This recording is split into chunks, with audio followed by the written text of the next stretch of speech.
The Chiefs are more motivated than ever to win Super Bowl 59, and we're going to talk about it.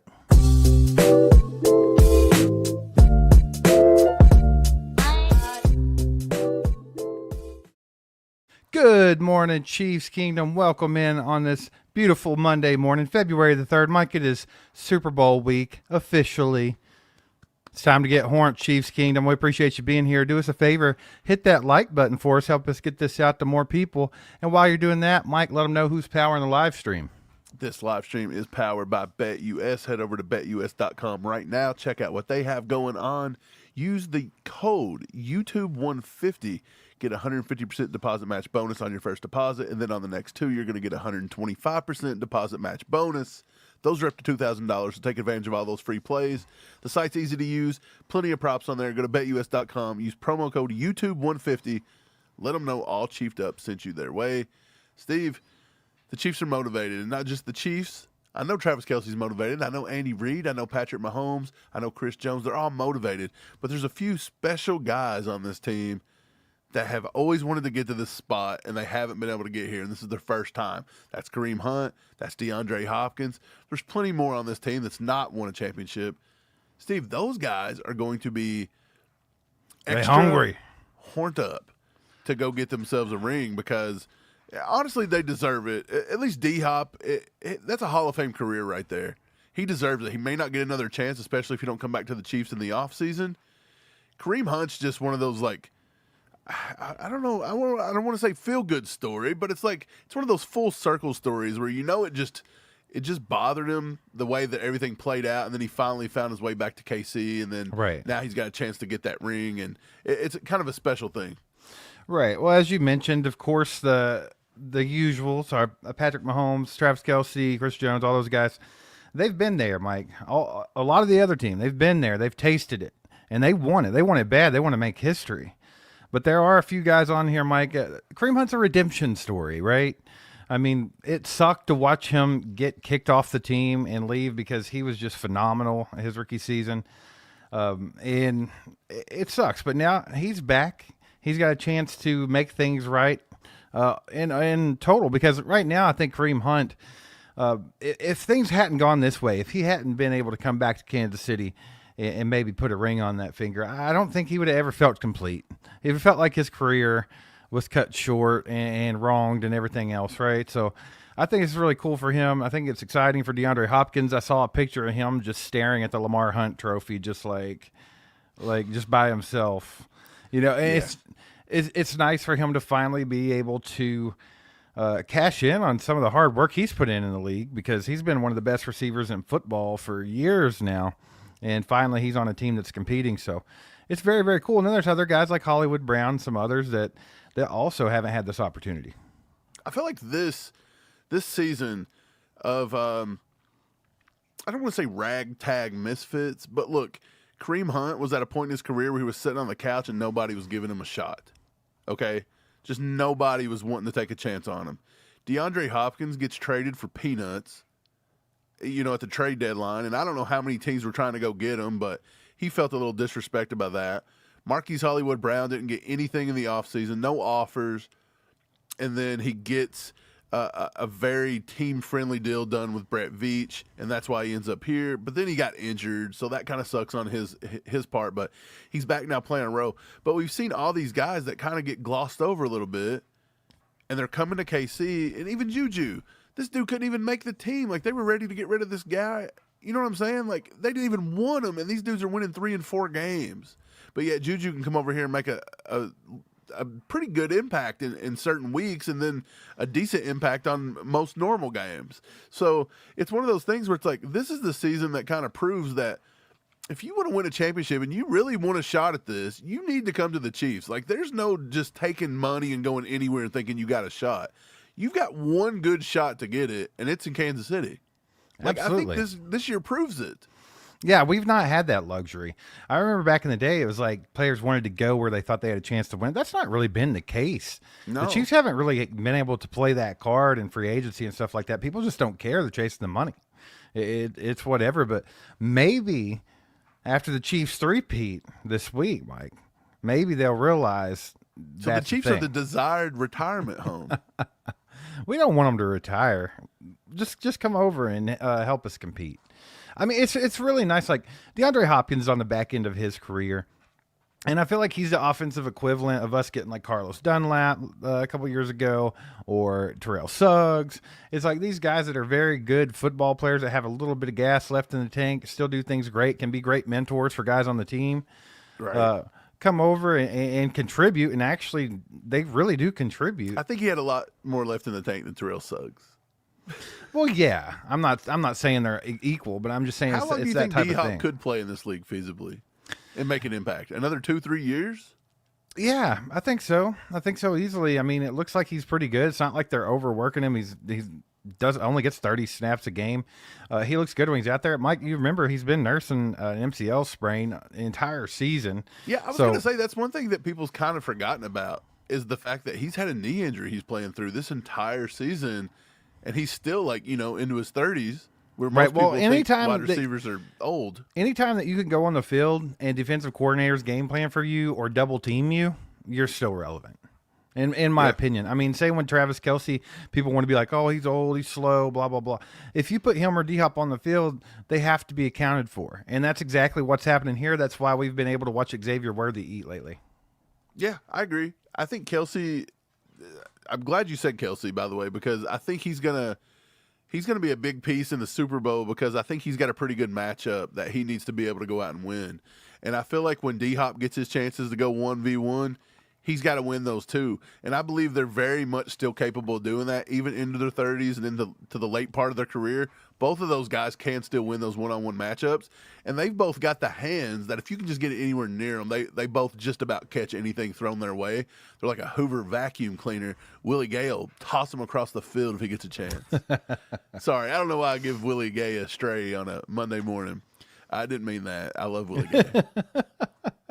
It's okay, Mike. It was all in good fun. It's just having fun. Everyone thinks of Willie Gay when you bring Hoovers up, Willie Gay might be at the Super Bowl. I mean, why wouldn't he be? He plays with New Orleans now. We're down there in his home turf.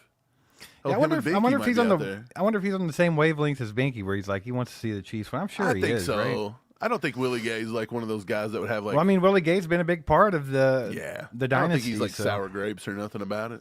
No, I don't think any of them are. I think we see that. Tyreek Hill might have some sour grapes. But that's his fault now, isn't it? Do you think so? I think Tyreek Hill still deep down roots for the Chiefs a little. I don't know, man. I think he wants to be there. I don't know if he's rooting for their success without him being there, but I think he wants to be there. But, yeah, let's get to the chat real quick. We got a new member, Fred. Appreciate you, Fred. Appreciate you, Fred. Round of applause, Fred. Let's go. Welcome to the ACU crew. And then, Mike, we got a freaking 50 bomb. A 50 bomb from Slow But Sure. Let's go. That's how you wake people up on a Monday morning. He said, let's go, Chiefs Kingdom. Show ACU some love. We appreciate that, Slow But Sure. Let's go. Let's go. Baby, it's Super Bowl week. It's the week, Mike. Chiefs are there, man. I guess technically Super Bowl week starts on Super Bowl, right? I don't know because it's a Sunday, but we're gonna call this Super Bowl week. I'm sure they've already probably started media stuff, haven't they?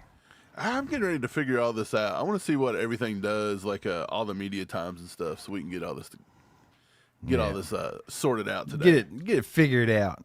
Hey, appreciate you, Slow But Sure. Thanks so much for the support. You all show him some love in the chat. Put some legendaries in the chat for him.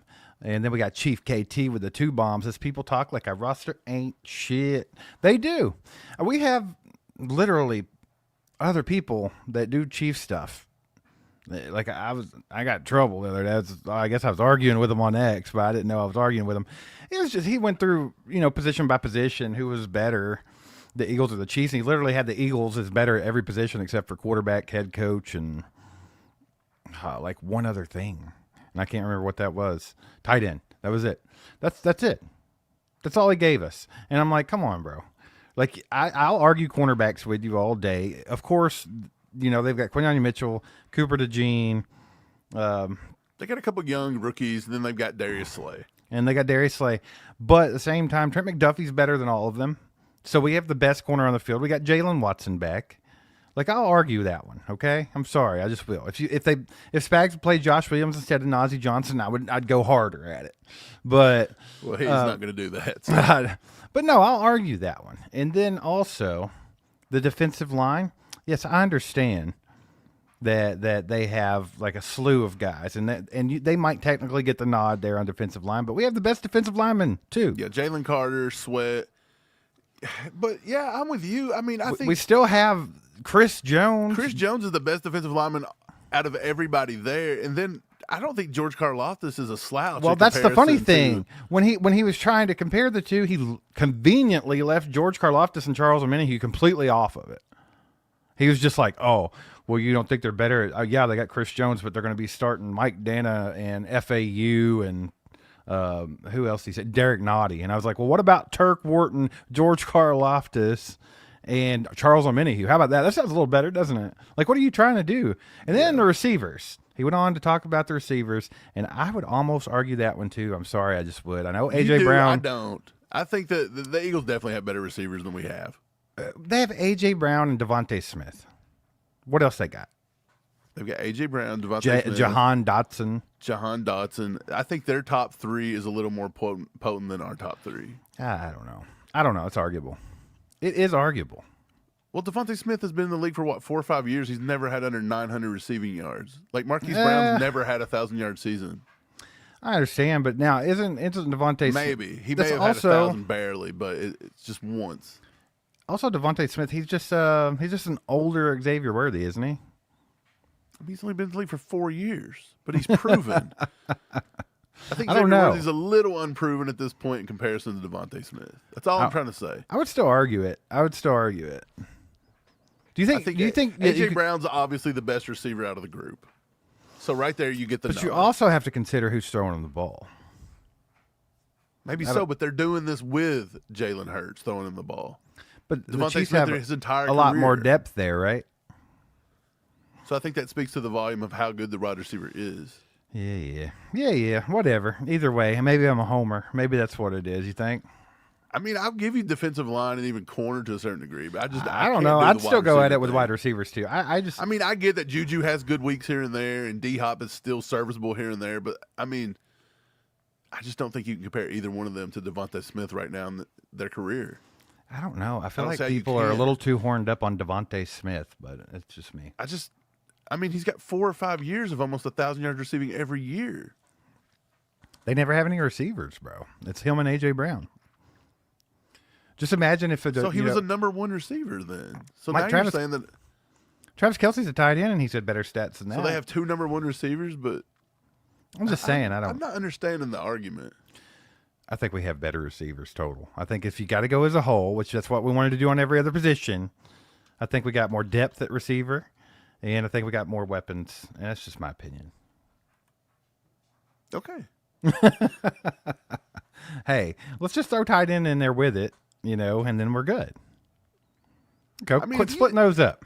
If you take off their top 3, which is Brown, Devonta Smith, and Jahan Dotson, I mean, you are getting into bad territory. You're getting down to like Anais Smith and Paris Campbell and Johnny Wilson. That's my point, man. You're getting down there. But at the same time, A.J. Brown is the best out of the group. So our number one would be, who are you giving it to? Xavier Worthy? I think you could argue that it's DeAndre Hopkins. Just he's an our offense, so of course he doesn't get the ball as much as he would in other offenses. But I mean, if you go back and look at the stats, yes, he was injured part of a couple years ago. But other than that, he's been over 1,000 yards every year for the last 10 years. Like, what are we talking about? I think by just like you said, the group as a whole were deeper, so I think that pulls it. Like, so it's closer than it is. I'm not saying like the Eagles are just like, if the Eagles are like a 6 out of the best wide receiver group you can get. I'm not saying the Chiefs are like a 2. I'm saying like the Chiefs would be like a 5.5. So I'm only giving it like a hair difference because I do believe A.J. Brown, Devontae Smith is a better 1-2 than our 1-2s at this point. Okay. Let's do it this way. How about like Devontae Smith versus DeAndre Hopkins? Like, obviously they're a lot different, right? But if you were starting a team just now and you didn't have to worry about no future, you were just playing for 1 year and you got to pick between those receivers, are you still taking Devontae Smith over DeAndre Hopkins in any setup? Yeah. I don't know if I would. How are you not? Why would you? Well, because we've seen D-Hop. He's struggling with knee injuries. He's older. Devontae Smith is faster. He's quicker. In this offense, he would be a wide receiver one all DeAndre day, Hopkins every put day. up 1,000 yards last year with Will Levis, bro. I get it, but we don't even tend to use that style of wide receiver. I said if you started a team. I didn't say if Andy Reid did. I'm still taking Devontae Smith. I wouldn't do it. Like, I don't know why you wouldn't. The kid's played in 63 career games. Ruthless Monk with a 2-bomb. 27 touchdowns. Garrett and CJ would be crazy. Like he's horrible? He wants out. Garrett and CJ would be crazy. He wants out. He's not getting out. They're not getting rid of him. They already said they're not trading him. Who's Myles Garrett? Myles Garrett? Yeah. Oh, yeah. He ain't going nowhere. But that'd be fun. Appreciate the 2, though. But, yeah, they said they're not trading him. It'd be fun, but he ain't going nowhere. Not going to do it. Yeah, man, he's just too dominant of a player, and they're not going to let him go. I mean, even if they do, I just don't. The odds of the Chiefs getting all these big names, it doesn't happen. Like, if you think about it during the season, like, right. I think even this year coming up, the fact that Trey Smith has to be re-signed, Nick Bolton has to be re-signed, you've got all these guys coming around. Justin Reed's now, right. going to be a free agent. You've got tons of these guys that we have to, like, think about, or you're going to have to go to the draft. And I think it's going to have to be based off the draft this year. There's going to have to be a lot of it. Right. Well, I mean, even and if the Browns... we don't even get to sign these guys like Trey Smith back. Even if the Browns honor his trade request, I'm sorry, but, like, they're going to try to fleece somebody. Yeah. Like, I mean, there's no way they're giving him away. The only way that... I really just don't think anybody's going to get a good deal on that. I think they're going to have to go crazy. How much dead money's he got on that? He requested it. He said, hey, let me out of here. We get that. He probably wanted out for the last couple of years too, but I know now he also wants a new contract, which means he could just be trying to get more money out of them while they suck. I don't know. Who knows? It's possible. The dude literally just signed a 5-year, $125 million contract. He's in the last few years of it. Yeah, if they trade him right now, his dead cap is $36 million. And can they do that? Can they eat that after what they've had to eat with the Deshaun Watson fiasco? Yeah, you've already got that going. That's got to be the worst trade and contract of all time. I feel like I feel like all these guys can figure out ways to do this stuff. It'll be Philly. They'll trade him to Philly. Philly gets everybody. This is how Philly does, and they operate. And they'll put 57 years of dead cap on it. And all these ghost numbers, and then they'll get them for like 2 years. Right. That's all. Yeah. Brett Veach just doesn't roll like that in a way. He's also, I mean, he's only 29 years old. So he's probably got 3, 4, 5 good years left. But I don't know.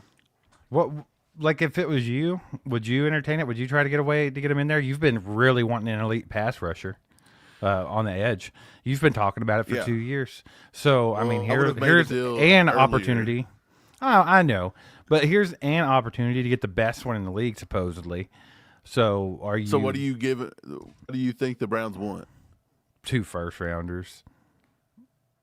I'd almost think about giving 2 first-rounders for Myles Garrett, considering our first-rounders are 32 every time.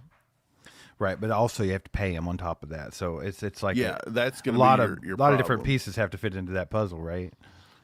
I mean, think about it. They didn't really consider bringing in like Brian Burns. They didn't really consider bringing in any of those guys. So I don't know. Mike, real quick, KY brought up a good point.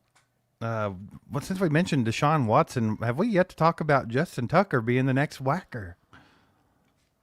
I try not to talk about Justin Tucker. That's Whacker 110 Part 2, bro. I don't know what's he doing?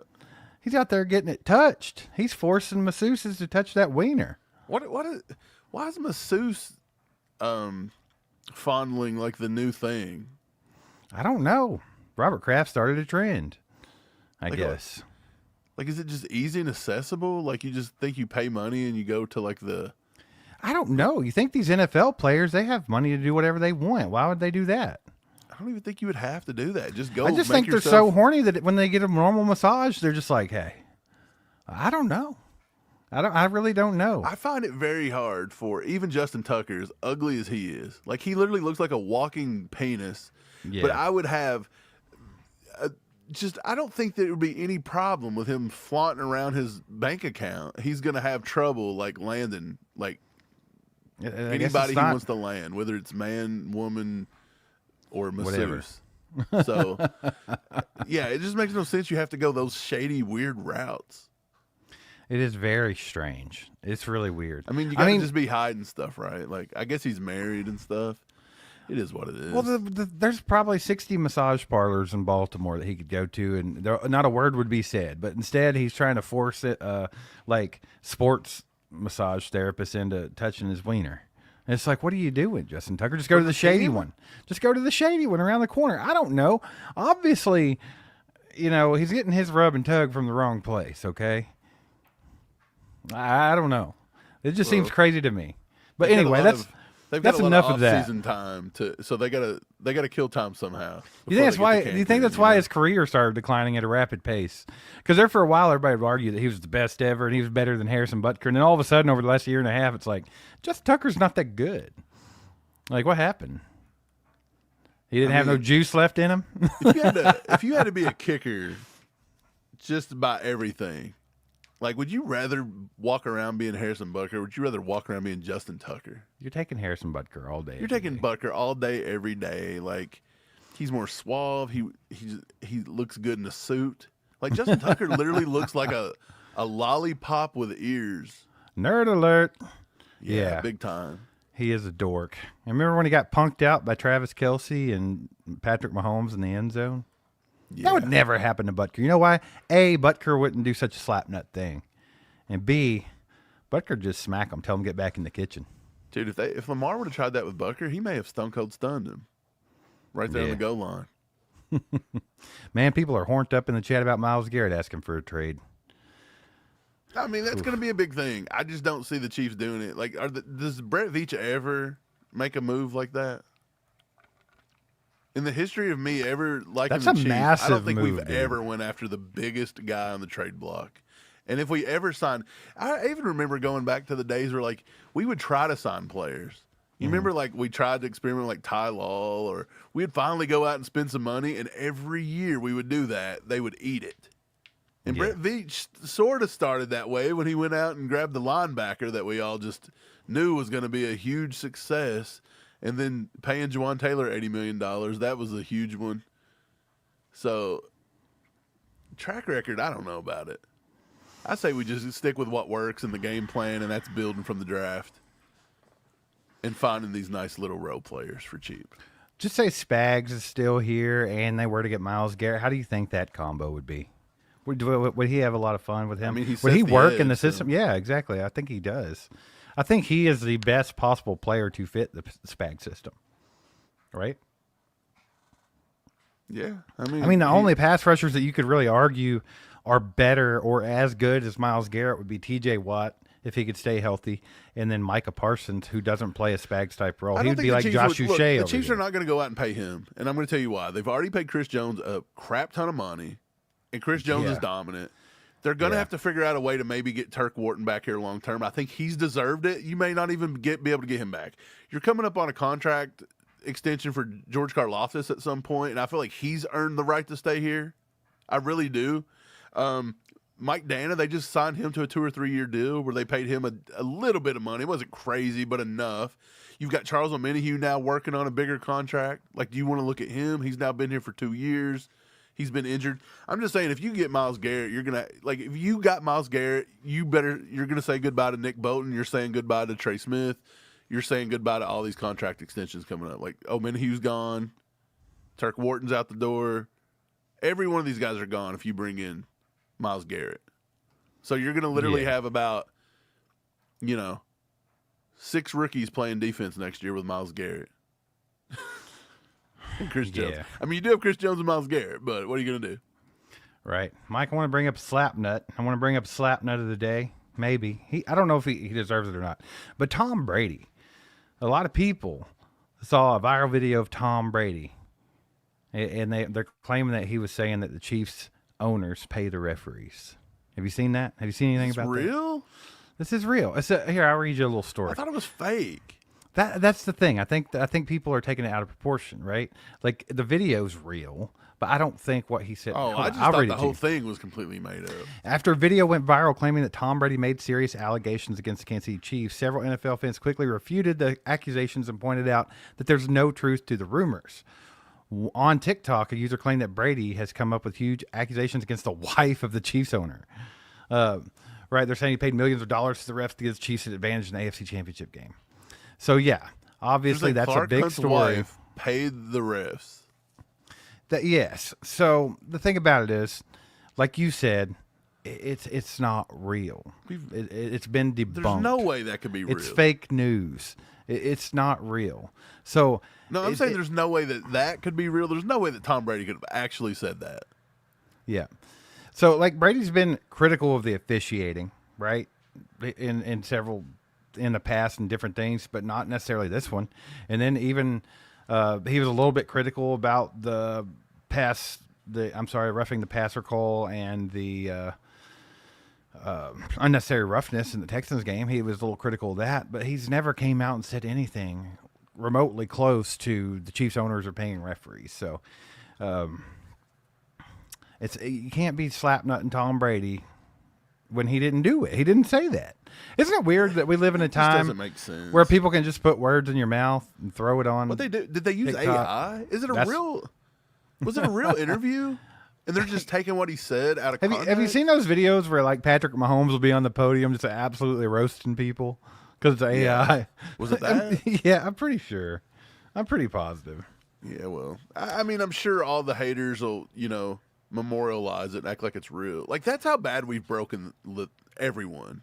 Yes. They honestly they'll hang on to an AI and act like it's real news and report it. Man, people are so stupid, Mike. It won't be too long before AI is fooling everybody. I mean, come on. Yeah. These people don't know what's real now. Yeah, people are stupid. So Not when you sure throw what AI reality in the you live in. mix, like I don't even know if we need AI because just the fact that we've got the internet, and since we've gotten the internet, like you'd have thought the world would have gotten to be this most educated place ever, and instead it's just turned into a place to go in there and fight, and watch cat videos and get even more stupid. Like everything in general, like everybody's gotten dumber since the beginning of the internet. I don't understand how that is even a thing. It's true, though. You give people all the knowledge at their fingertips, and somehow we've gotten dumber as a society. Right. Mike, there's a Super Bowl this week. Baby. Chiefs and the Eagles, Super Bowl 59. It's going to be a fun one. A little rematch of 7? We've been in so many Super Bowls, I can't keep up with the numbers no Steve, more. I want to apologize first before you get into this. I want to apologize. On a few past episodes, we said that Eagles fans are just complete slapnuts and pieces of crap. And I said that I think they are. And I still believe 99% are. But I said I didn't know any Eagles fans. I take that back. I know one Eagle fan that is a pretty good dude. Like, he would do anything. And he actually cheers for the Chiefs a lot. Like, he does not hate Patrick Mahomes. He doesn't blame refs. This dude's pretty legit. And he's an actual Eagles fan. But here's his saving grace. He's not from Philly. I believe people from Philly are the problem. Born and raised Eagles fans in that state. The only person I know suck. personally that's from Philadelphia don't even like the Eagles. He claims the Falcons because he lived in Atlanta after that. Like, that should tell you something. Because they didn't even want to claim it. So, yeah, I just want to apologize to my boy Dustin. If you're watching, sorry, bro. You guys aren't all pieces of crap. What about Doug? Our friend Doug is also an Eagles fan. Doug, he's a pretty cool dude. But see, he's not from Philly. So, see, we know two Eagles fans in real life, and they're both decently good dudes. Like, they would never attack somebody and steal their stuff. No, but just the people in Philadelphia that are Eagles fans. They are so pretty trashy, Mike. So I give that a caveat. So when I say all Eagles fans are trash, I don't even believe that. I think it's Eagles fans from Philly seem to be the trash heap. You think that's the correlation? I think it is, too. Maybe it's just how they're born and raised there in Philadelphia, just to be assholes, you think? It's a Northeastern thing? Yeah, maybe so. Maybe so. I think so. Maybe they realize that their Philly cheesesteaks, they're good, but they're not as good as they claim because they use Cheese Whiz in them. You think that could be what it is? They just get pissed off when they think about it? I don't know, man. I'd like to go try a Philly cheesesteak. I'd try it out.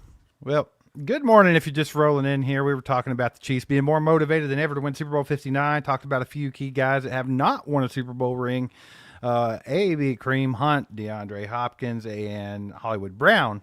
Those are the three main ones. We had a poll up says who's going to play the biggest role in winning Super Bowl 59. Is it going to be Kareem Hunt, DeAndre Hopkins, or Hollywood Brown? A tight little poll going there. Not really tight, but Kareem Hunt with 61%, Hollywood Brown with 23%, DeAndre Hopkins with 15%. Y'all can hit that poll up if you haven't already. Also, do your boys a favor, hit that like button. We're going to take a break, and you're going to see a new sponsor that we just got. And hang tight with us. We'll be right back. We're going to talk about actually the game. We're going to talk about keys to winning that game and some stuff going on with it. So stick around, and we'll be right back. Oh, yeah. Right off the rip, I'm getting that leather and tobacco vibe and that bourbon vanilla. This stuff right here, straight fire, baby.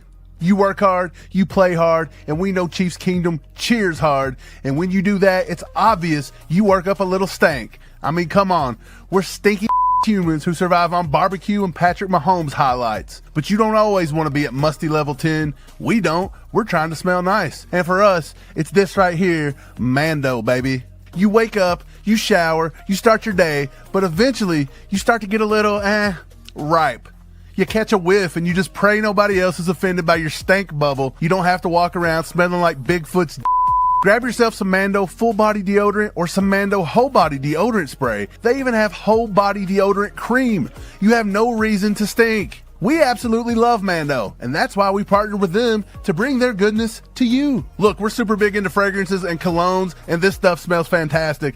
This is bourbon leather, and it smells incredible. There's so many reasons to love it. It's safe to use for your pits, to your balls, to your big old disgusting filthy feet. It was created by an actual doctor who wanted to stop the misdiagnosis and mistreatment of odors. Mando is clinically proven to block odor all day and control odor for up to 72 hours. And no, that doesn't mean you can be a degenerate piece of and not shower for real. It helps with odor. It doesn't perform miracles. There's 4 scents. This bourbon leather here is fantastic. They also have Clover Woods, Mount Fuji, and Pro Sport scent. Some sick individual actually ran a test where they sniffed several people's grundles 12 hours post-shower and documented the stink levels. The average odor was a 5 out of 10 just 12 hours after your shower. With Mando, those same sick perverts that sniffed them taints were now a 0 of 10 level stank. Let's go. So do you want to try America's #1 whole body deodorant formula? Of course you do. You can find them at Walmart, Target, and other retailers across the country. But for the best deals, go to shopmando.com. You can pick up a Mando starter pack. It's absolutely perfect for new customers. It comes with a solid stick deodorant, cream tube deodorant, 2 free products of your choice like a mini body wash or deodorant wipes, and you get free shipping. Free shipping is huge. I've been known not to order $100 worth of stuff because I didn't want to pay $10 for shipping. But this is what I want to offer to the ACU crew because you guys are special. New customers get $5 off a starter pack with our exclusive code. That equates to over 40% of your starter pack when using our code ACU to shopmando.com. That's SHOPMANDO.com. Please support our show and tell them we sent you. And if you don't love it, they'll give you a full refund up to 60 days later. That's how confident Mando is that your balls won't stink. Go to shopmando.com and use code ACU to get 40% and free shipping off your Mando starter pack. Smell fresher, stay drier, and boost your confidence head to toe with Mando. Thanks for Mando for sponsoring this video. We got some Mando action quite literally for that ass. Get it up in there. Those butt cheeks, baby. Let's go get down in the description and check out Mando. You don't want your balls to stink, right, No, Mike? nobody wants stinky balls, and you definitely don't want to be smelling like Bigfoot's dong walking around all the time, dude. Dude, Let's go. I loved working with Mando because they let us just run wild. What a company, baby! Any company that lets you say balls, yeah, I Right. mean that's perfect for ACU, is it not? So Right get up in our the- alley. Get in the description. Check out shopmando.com. Use code ACU. Get $5 off. Let's starter talk packs, about dude. let's talk about this matchup, baby. Let's talk about it. The big question, Mike, everybody has: how are you going to stop Saquon Barkley? He's unstoppable. He's the best ever. There's no chance for the Chiefs because Saquon Barkley's on the Eagles. What do you have to say to those people, Mike? I don't think Saquon Barkley is the greatest football player to ever live. I don't. And so, although the media will hype it I up don't as think that, he's even the best running back ever. Sorry. No, he's not the best running back to ever play. Like he's probably like 5th or lower. Yeah. Easily. He's good. He works well in the Eagles offense, but he only does as well as the offensive line will block for him. I mean, that's one of the big reasons he sucked. I mean, he didn't suck in with the New York Giants, but that's the reason he wasn't so dominant all the time. You got to have a good line. So is he going to get his? More than likely so. He's probably going to be somewhere around 50, 75, 100 yards. It is what it is. Like, he's not the focal point. I do not think he beats you, win or lose, with Saquon Barkley. It's all coming down to whether or not can you stop the tush push in key situations like we did with Josh Allen, and can you make Jalen Hurts play a very below average game and beat up on him? Right. Well, here's the thing. They also said we couldn't stop Derrick Henry, Mike. Yeah. How many times have we heard that one? There's several other guys they've said we wouldn't be able to stop. And our run defense has been pretty damn good. Like we've talked about in the playoffs, though, they've kind of let off of that. Seems like the game plan's a little bit different. They've allowed some yardage. James Cook had a day. Joe Mixon had a day. But we were taking care of business elsewhere. So it just really depends on the game plan. I'm not that worried about it. I think if you keep Saquon Barkley from chunking off a 65-yard touchdown here and there, I think that you're good. You just can't allow teams to do that, or else you're going to freaking lose. Look at what happened to Washington. You just can't let off chunk plays regardless of who it is. And I think that's part of it, and that'll be the main focus. But either way, Mike, one thing that I've been kind of looking at is they have a problem at center. They have a problem. They have a little bit of an injury. Got some injury bug going. With Landon Dickerson, right? Yeah, he was able to play versus the Commanders, but what's he nursing? What is it? A hammy or something. I don't know. Knee. It's a knee injury. That's what it is. Well, a lot of people are even acting like, I read just today, and maybe yesterday, I don't remember, but they were talking about how Jalen Carter was going to have the best game of his life, and he was unstoppable versus Trey Smith. Oh, yeah, sure. What are we talking about? You think Trey Smith going to play the last game he's played before he's probably going to get paid contract-wise, like big time? You think he's going to allow Jalen Carter to just eat all game? Like, something tells me Trey Smith's not going to allow that. Trey Smith's mean and nasty, and I just do not see him doing that. And if it does happen, you may see the Chiefs either retain him because people don't want to pay him the big money that they think he deserves, or maybe we'll get him for cheaper because, all that. But I just don't see it happening. I don't see it happening. I think Jalen Carter will disrupt, but I just cannot see him having the best game he's ever had and just becoming unstoppable because he's going to against Trey Smith. The same Trey Smith that has been like, I just don't get it. I don't know where these people are coming up with these ideas for matchup problems. I think they're literally struggling to find matchup weaknesses for the Chiefs. I really do. That's how good the Chiefs are, and they just don't want to admit it. Right. Well, I mean, the Chiefs are tough to deal with. I mean, that's Mitch Holthus. His entire freaking mantra is, you got to deal with the Chiefs, right? No matter what you say about them or what you think about them, you still got to deal with them. I think, Landon Dickerson's had some injuries going on. He is cleared to play, but we don't know if he'll be at 100%. Cam Jurgens in the center. We'll see how that's going to go. You have to remember that we have Chris Jones going against that interior offensive line. So if they're not at 100% health, he should be able to take advantage of that. So that's a matchup you definitely want to keep your eyes on and see how Chris Jones does there. Also, like you mentioned earlier, Turk Wharton, he hasn't been chopped liver. So our interior defensive line is top notch. So they definitely going to have to work on that. Other way around, man, I'm with you. I think they have an excellent defensive line, and they will be tough to handle. Don't get me wrong. I mean, we saw our guys struggle a tidbit with the Texans guys. They had good pass rush. But I don't think it's anything that we haven't seen all year. Mike, all season long we've played against top-notch defensive lines. I mean, edge rushers, you name it, defensive tackles. We've seen them. So it's not like our offensive line is foreign to it, and it's also not like our offensive line is bad. Ever since we put Joe Tooney over at left tackle and brought in Mike Caliendo, our offensive line has been pretty damn solid. Right. So Tooney's going to go up against Montrez Sweat a lot, and I think that's a very winnable matchup for Tooney. Well, I mean, he blanked Myles Garrett. He blanked T.J. Watt. That's what I'm saying. He let up one sack to Will Anderson. This dude played tackle for the first time this season, left tackle. Yeah. He went against Myles Garrett, who everybody's begging to trade half our roster to pick up. But yet, he's not good enough to play left tackle, Right. is now what we've said. So I think Tooney has really been slept on what he's done. I think against Montrezl Sweat, that's a big winnable matchup. And I honestly believe Creed Humphrey and Trey Smith going against Jalen Carter will be just a blank. I don't think Carter's going to be this disruptive as people think. Right. So Jawan Taylor's your matchup. Like, he really is. He's the matchup. I hope Jawan Taylor has a very good game. We can't have a subpar game from Jawan Taylor.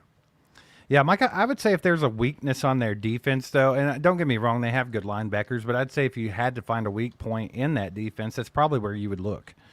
So I think knowing that their defensive line is good and that they can create pressure, I think you start exploiting that, and just Patrick Mahomes gets rid of the ball quickly, and that's where the Chiefs eat. That's where the Chiefs' offense really starts to click. So I think we'll see it'll be interesting to see what game plan that Matt Nagy and Andy Reid come up with for this Super Bowl. It'll be fun. Mike, you mentioned stopping the tush push. Here's the thing. I don't think that it's stoppable against the Eagles. The way they do it, it's borderline just automatic. It's a different thing. Buffalo doesn't do it correctly. They never have. They just rely on Josh Allen being big. And we noticed that didn't work for him. Because no matter how big he is, that big body, the ball still has to be across the line. And so the Eagles do it differently. Like they win on leverage. Every one of their offensive linemen are like, they're all down in like a 4-point stance. They literally fall straight on the ground. They always have a guy that's hitting a certain gap, depending on where the weak side of the defensive line is. They know where they're going. They execute it perfectly. They got guys in the back pushing.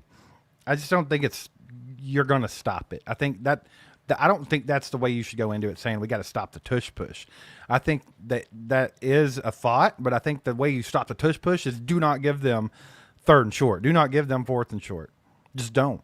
Like, do your best to keep out of those situations. Well, it's easier said than done. It is. We give up 60% of our 3rd down. It is. So, I don't know. They're going to do it, and they're going to do it successfully. Well, that's the thing. I don't think you're going to stop it a lot. I think the way you get rid of tush push and stuff is that you've got to go out and you got to be dominant. Yeah. If you go up by a couple scores, you're not going to get beat by a tush push, all the right? time. Exactly. I'm with you. That's the thing. You can't let them control the clock. You can't let them control the game because that's what they're going to try to do. The whole identity of this Eagles team this year has been smash mouth, run the football, just beat your ass type play. The Chiefs are too tough for that. They cannot allow that. They can't let them go out there. And our defense does get in these lulls where they like to let them have long drives. And even if they stop them at 3, they still let them have the ball for a whole damn quarter sometimes, it seems like. And I think the Eagles are going to try to take advantage of that. They're going to try to control the clock. They're going to try to have time of possession triple what we have, keep Patrick Mahomes off the field. That's going to be the name of their game. So the defense has just got to step up to that challenge and make sure that they can't do that. And that all starts with stopping Saquon Barkley and keeping them out of those 3rd and shorts and 4th and shorts where they can just push their way through. Yeah, I mean, honestly, it's probably – you want the Chiefs to be up by at least 2 scores. Like, to maintain that throughout the game. You would love to see that. Is that a possibility? Yeah. Is it reality? Probably not. It's literally probably going to come down to an offensive pick up a 3rd or 4th down for the Chiefs to extend the clock and get it past the 2-minute warning. It's coming down to a final possession. Yeah, it is. It's going to come down to a final possession. It's going to come down to discipline, execution. Yeah, whoever has the ball last is going to have to make the plays. I think when it's your shot to make a play, no matter what player you are on this team, you got to make the play. It's the biggest game of your life. This might be a big game for some Chiefs players that people might not think about.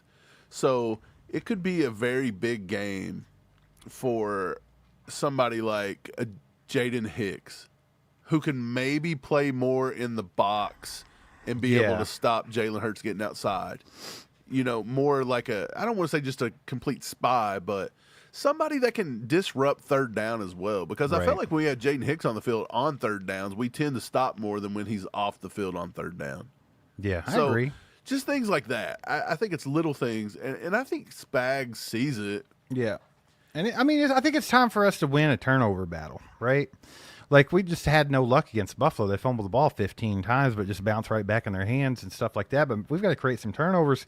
And I'm thinking, maybe somebody can make a play in the Super Bowl. And there's people that are out on the field that could really use that. Like I would love to see Najee Johnson get an interception or something like that. Like something to just boost these guys that have not had the greatest year, but they're not bad players. Like just stuff like that. I mean, you never know. Somebody's gonna have to step up big in a big game. That's how it goes. And the Chiefs, they normally up for the task. So we'll see. Mike, let's get to the chat. Perry with the 5 bomb says the Eagles aren't as dominant as people say. Look at the Ravens game, especially the stats. If we hold them to that, we run away with the game. I agree with you, Perry. I think the Eagles are a good team. Mike, I think the Eagles are a good team. I picked them to go to the Super Bowl at the beginning of the year, and they're actually better than I thought they were. So I'm not going to sit here and say they're a bad team, but they are not what people are pumping them up to be. And I think this is just a product of every time the Chiefs play somebody, people get into that delusion where they want that other team to be the greatest team ever assembled to beat the Chiefs, right? I mean, I listen to it on a daily. At work and stuff like that. There's a couple of people that have some Chiefs derangement syndrome, and it's like it doesn't matter who we play; they're the greatest team ever. Like there's no way they could beat the Texas. Texas defense is amazing. You're just really not. You're really not thinking about how good that defense is. And then the Bills. Well, the Bills has been the best team all year. You really think they can beat the Bills? I don't think you realize how good the Bills really are. It's like they always discredit the Chiefs and pump up the other team, and I think we're seeing that a lot with the Eagles. Once again, not trying to take stuff away from the Eagles. I think they're a good team, but I think there is a lot of delusion out there where people want to act like they're the greatest team of all time because they're just hoping and praying and begging for somebody to knock the Chiefs off. That's all it is. Yeah, I think when you look at it, overall power rankings, I think that they finished the season right now, and everybody's got Eagles sitting at 1 and Chiefs at 2. Like I'm pretty sure PFF's got it that way. And then the power ranking on defense, they've got Eagles at 1, Chiefs at 2. But then when you go to offense, the Chiefs are at 11 and the Eagles are at 12. So they do say we got a little bit of better offense, and it's really just right down the middle, right? That's what you're saying. Yeah. But where I find the big disparity gap, and I look for something that tells me just what you said. We've watched the Chiefs play every game this year, and we've played a hell of a schedule. This thing has been a brutal schedule, and we've done it with 16 players on the IR. We've done it with half of our offensive Rashee Rice had to come in and pick up tons of slack this year, and he's injured by week 4. You don't even have Hollywood Brown play a snap until December. Right. So Patrick Mahomes had to go through a lot. The Chiefs' offense had to go through a lot. We had to change identities several times. I think all of that helps in certain situations because the times we had to go to 12 and 13 personnel a lot, guess what? You now seen 12 and 13 personnel come in versus the Bills and completely smack them in the mouth. Because we were used to that. We needed to go deep on them. We've had times where we've had to be able to do that. Juju had to come out and make some plays. Well, guess what? Juju did that back in week 4, week 5 versus the Saints. But here's the disparity. When you start looking at the Chiefs are overall ranked 2, and their defense is 2, and their offense is 11, and the Eagles are 1 and 1, okay, go look at the strength of schedule. The Chiefs' strength of schedule was number 13 in the league, and arguably I think it could be top 10. I think that some of the games are a little bit skewed. But the Eagles, on the other hand, played the 30th ranked strength of schedule. Only 2 teams played worse, and actually one team, because they can't play themselves. One team had an easier schedule front to back than the Eagles. Think about that. So the Eagles have all these inflated numbers because their schedule wasn't as good. Right. And they still didn't go through the season dominating. They didn't go through the season looking untouchable. And they didn't play anywhere near the strength of schedule we did. So I believe at the end of the day, I believe the Chiefs should be 3-point favorites. And if the Chiefs would play properly on offense and actually put the ball in the end zone, I know it's asking a lot because we haven't done it all year. You could beat this team by 10 points easily. You really could. I don't think they're that dominant. They're a good team, but they're not that dominant. Right. It's just finding ways to make Jalen Hurts throw the football. It's finding ways to put some pressure on him when he does have to do that. I think that's like we talked about. You got to try to keep him to 3rd and long. I think if you can manage to do that and force them to throw the ball, that we can get in some winning situations that way. Yeah, Jalen Hurts under pressure has a QBR of a 68. If it's a clean pocket, he has a 118. Right. There is a good 60-point gap there. So players such as George Karlaftis is going to have to eat. Turk Wharton, when he gets on the field, is going to have to put some pressure on him. The one I think is going to have to do a lot, and I believe could be a big-time under-the-radar game influencer, could be a Mike Dana. You could see Mike Dana. If he can get out there and create some consistent pressure when he's on the field, that could be a big one. Yeah, absolutely, man. I'm right there with you on that one. Mike, we got a freaking 2-bomb from Larry Johns. He says, let's freaking go. We got this, baby. I feel good about it. I felt good about every Chiefs game this year, to be honest. I mean, even earlier in the season when they were just grinding every game out and when there was a lot of injuries and stuff like that and the offense just didn't look good at all, I feel like the Chiefs have the better team. They have the better team against everybody. They're the best team in football. And I like I said, I'm a homer and I'll admit that. But at the same time, I think just objectively, they're the best team. They have the best coach, the best quarterback. They just have it together. They got that winning culture. They've been there. They've done that. They've proven it. And I feel good about the matchup. Now, I know a lot of the Eagles are going to be coming for blood, man, because the Chiefs did beat them in the Super Bowl. It's no different than San Francisco the second time around. Like there weren't as many guys on that team that were still remaining. Was the first game versus the Eagles in the Super Bowl where they called the defensive, was it pass interference or holding? I don't remember what it was. He obviously held. It's James Bradbury. He held Juju, and then he even said, hey, yes, I held him, and I thought I could get away with it. He admitted to it. Yes. The world still melted down and acted like it was a bad call. And the dude admitted that he did it and that it was a good call. But I feel like that was the turning point of when everybody started thinking the Chiefs get calls. But here's my whole point with all that, too. Every team gets calls. You can go back to that Buffalo game, and the Chiefs got jobbed on 3 or 4 calls. But we didn't lose the game and didn't let that bother us. Right. Like when Josh Allen didn't get that first down, whether he got it or not, I still to this day don't believe he had it. Even if he does cross the line, that doesn't mean they won the game. Do you realize that once he didn't cross the line, they were still ahead? Like, they didn't get a call on 4th down. They were still winning the game. They still got the ball back several times and couldn't score. They still had several chances to stop the Chiefs and couldn't do it. So to just pick one little play like that and be like, that's cheating, that's why they lost. No, it's not. Like, you had plenty of times. Like, the officials didn't cause you to go on multiple 4th downs and not convert. Or go for multiple 2-point conversions and leave points on the board. Exactly. Yeah. So people want to complain and whine and cry. Referees do a pretty good job. This is a fast-paced game. It's a fast-paced game, and it's hard.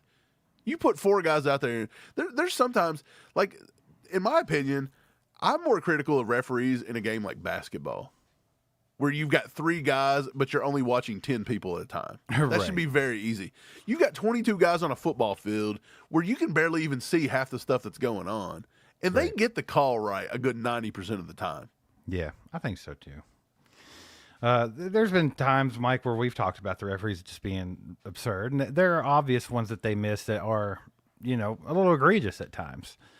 And I don't think that any of the ones that have happened lately is what I would consider egregious. Like, even if it was happened to the Chiefs and the other way around, I would be like, okay, I could see that, whatever, let's go. If Josh Allen had threw that football up, the Xavier Worthy play, if Josh Allen had threw that football up to anybody and they'd have come down, say Keon Coleman, and they would have come down and it would have went the same way.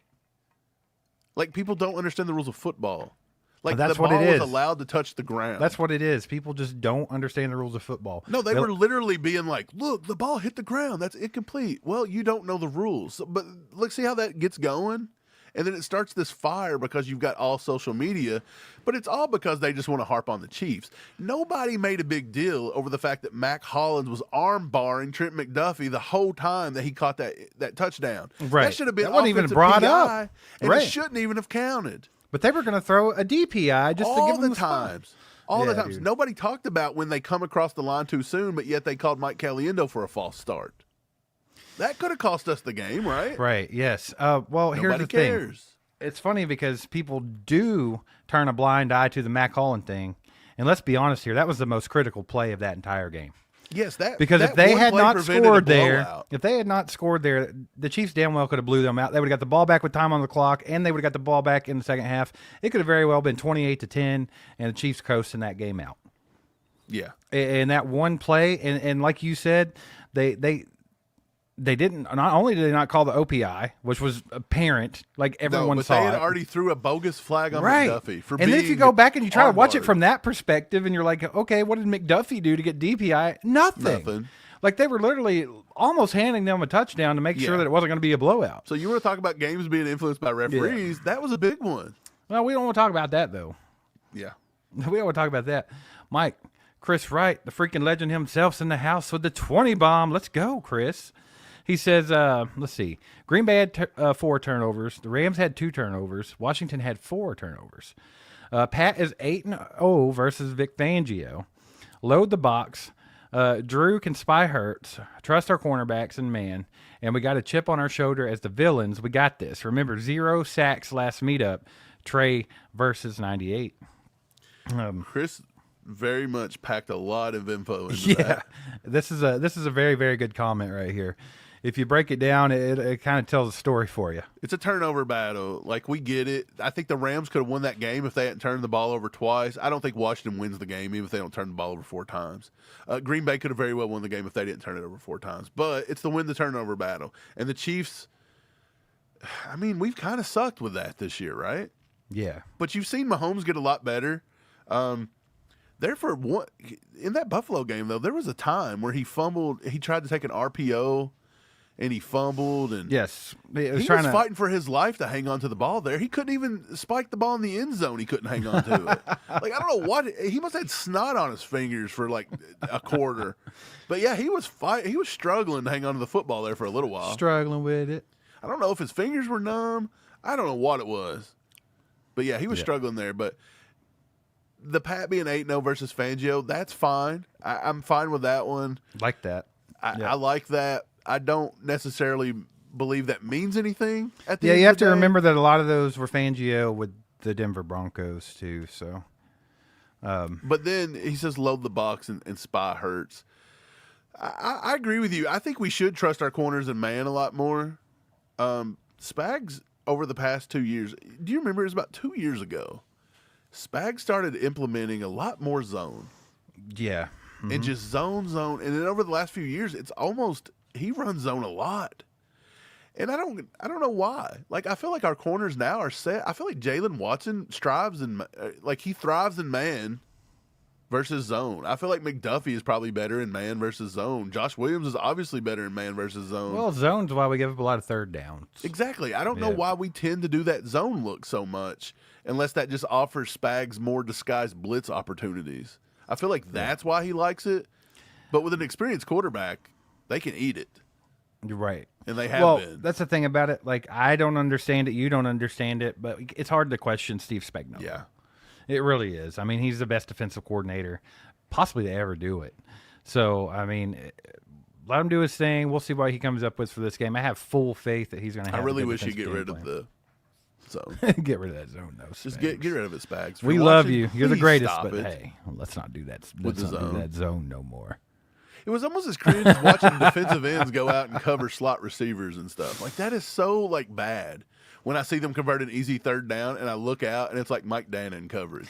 Yeah, but you know what? I'm You like, don't oh notice my it on the God. plays that work. So that's the thing that you have to consider. There are several times where that trips teams up and it causes us to make a play. So, yeah, I get what you're saying, but sometimes it goes the other way. None We just more don't notice it frustrating. as much. Appreciate the 20, Chris. Casey Lion scored with a 10 bomb. Says capitalize on stops and turnovers, force Hurts to beat us in the air. We can't turn the ball over ourselves and give them a short field. Our defense can't stay on the field long periods of time during the game. Those are all key points as well. Those are the biggest ones to me. It's just you got to win the turnover battle. You got to take care of the football when you have it. Turnovers in big games are tough to come back from. They really are. Momentum is huge. And people don't talk about that enough. They want to get into the stats and this and that, but a lot of an NFL football game is all about momentum. When you have momentum, you better keep it. Yeah. And what better way to kill it than turn the ball over? And we've seen that happen to the Chiefs a few times over the last few weeks to where we really had some momentum going and then something dumb happened.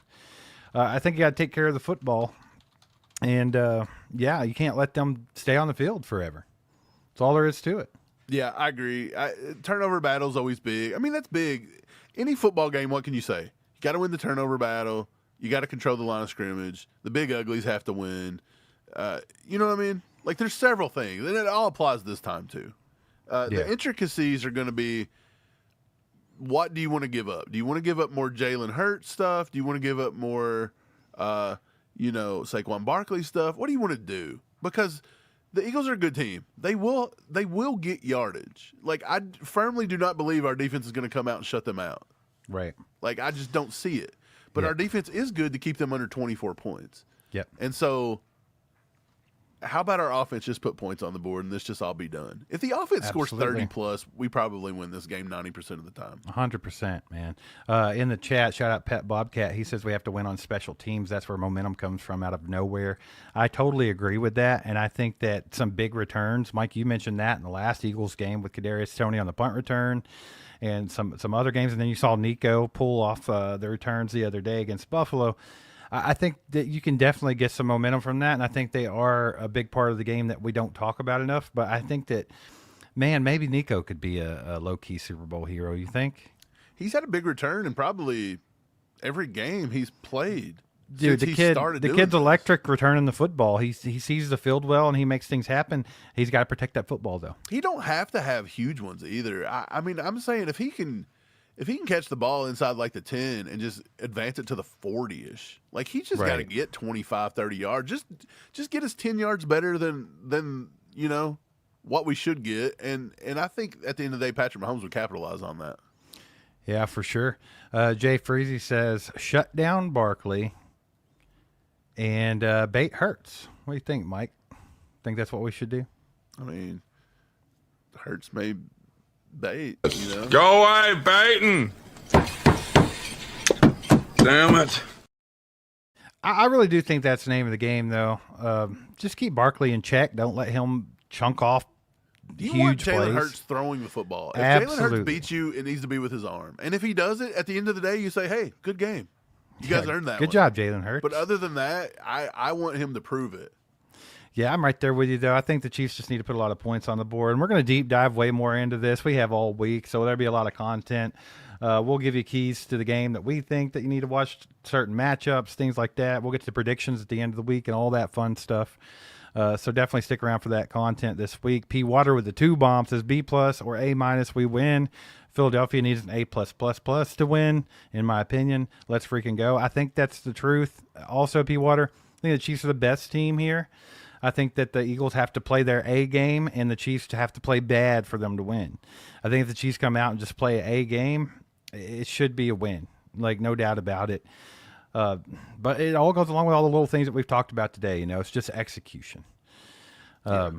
Absolutely, man. Appreciate y'all being here. Do us a favor, hit that like button on the way out if you haven't already, and we'll have a lot more content coming up this week. Shout out to BetUS for powering this live stream. Also, shout out Mando. Get down in the description and check those out, and we'll be back with some more content this week, so keep an eye out. Go Chiefs. Go Chiefs. Heaven was a sight from my soul.